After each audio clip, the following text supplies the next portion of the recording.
রোজার ঈদকে সামনে রেখে জমতে শুরু করেছে মেহেরপুরের ঐতিহ্যবাহী বারাদি ছাগলের হাট। এসটি বাংলা টিভি, দেশের কল্যাণে অঙ্গীকারবদ্ধ।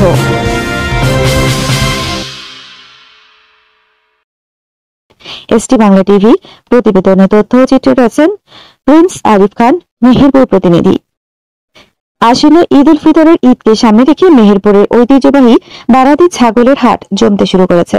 মেহেরপুরের বারাদি ছাগলের হাট দক্ষিণ পশ্চিমাঞ্চলের সর্ববৃহৎ ছাগলের হাট বলে পরিচিত।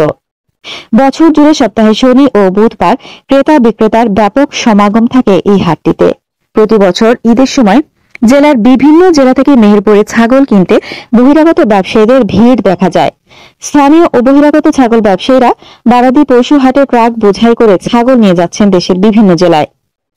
মেহেরপুর জেলাতে পশু হাট হিসেবে সর্বপ্রথম বারাদি ছাগলের হাট প্রতিষ্ঠিত হয়, যার বয়স 100 বছর পেরিয়ে গেছে। বারাদি ছাগল হাটের পর জেলার বিভিন্ন স্থানে গরু ছাগলের হাট প্রতিষ্ঠা করা হলেও বারাদি ছাগল হাটের কদর একই রকম রয়ে গেছে ব্যবসায়ী ও ক্রেতাদের কাছে। সরেজমিনে দেখা গেছে ছাগল কিনতে ঢাকা, চট্টগ্রাম, বরিশাল, রাজশাহী, ফরিদপুর, রাজবাড়ী ও সিলেট থেকে ব্যবসায়ীরা এসেছেন ছাগল কিনতে। এসেছেন স্থানীয় ক্রেতা সাধারণ। খামারি ও ব্যক্তি উদ্যোগে বাড়িতে পালিত মাংস উপাদেয় খাসিতে পরিপূর্ণ হয়ে গেছে হাটটি। জাত ভেদে 8,000 টাকা থেকে 50,000 টাকা পর্যন্ত হাঁকানো হচ্ছে ছাগলের দাম। বারাদি হাট ব্ল্যাক বেঙ্গল ছাগলের হাট বলে পরিচিত হলেও এবার বিভিন্ন সংকর জাতের ছাগল এসেছে বাজারে। পাশাপাশি কিছু ভেড়ারও দেখা মিলেছে। বারাদি হাটের ইজারাদার বলেন, এখানে প্রতি হাটে 3 থেকে 4,000 ছাগল আমদানি হয়। স্থানীয় ক্রেতা ছাড়াও বাইরের ব্যবসায়ীরা হাটে আসছেন, ফলে পশু হাটটি জমে উঠেছে।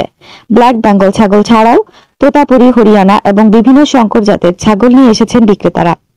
স্থানীয় ছাগল ব্যবসায়ীরা বলেন, ঈদকে সামনে রেখে প্রচুর পরিমাণ ছাগল আমদানি হয়েছে হাটে। আমরা গ্রাম এলাকা থেকে ছাগল কিনে এনে বাইরের ব্যাপারীদের কাছে বিক্রি করি। অনেকে কোরবানির জন্য ছাগল কিনে নিয়ে যায় এখান থেকে। এই হাটের ছাগল বহিরাগত ব্যবসায়ীদের মাধ্যমে দেশের বিভিন্ন প্রান্তরে পৌঁছে যায়। মেহেরপুর জেলার ঐতিহ্যবাহী বারাদি ছাগলের হাট সপ্তাহে 2 দিন অনুষ্ঠিত হয়, শনিবার এবং বুধবার। এখানে ঈদের প্রচুর ভিড় হয়। আইন শৃঙ্খলা পরিস্থিতি আয়ত্ত ধরে আমাদের একটু সুবিধা হয়। বাংলাদেশের বিভিন্ন প্রান্ত থেকে এখানে অনেক ছাগল কেনার জন্য আসে। চিটাগাং, মেহেরপুর, চুয়াডাঙ্গা, পাবনা বিভিন্ন জেলা থেকে লোক আসে। এখানে বারাদি পুলিশ ক্যাম্প আছে, তারা আমাদের যথেষ্ট সহায়তা করে। শারীরিক পরিস্থিতি মোটামুটি আমাদের হাটের ভালো।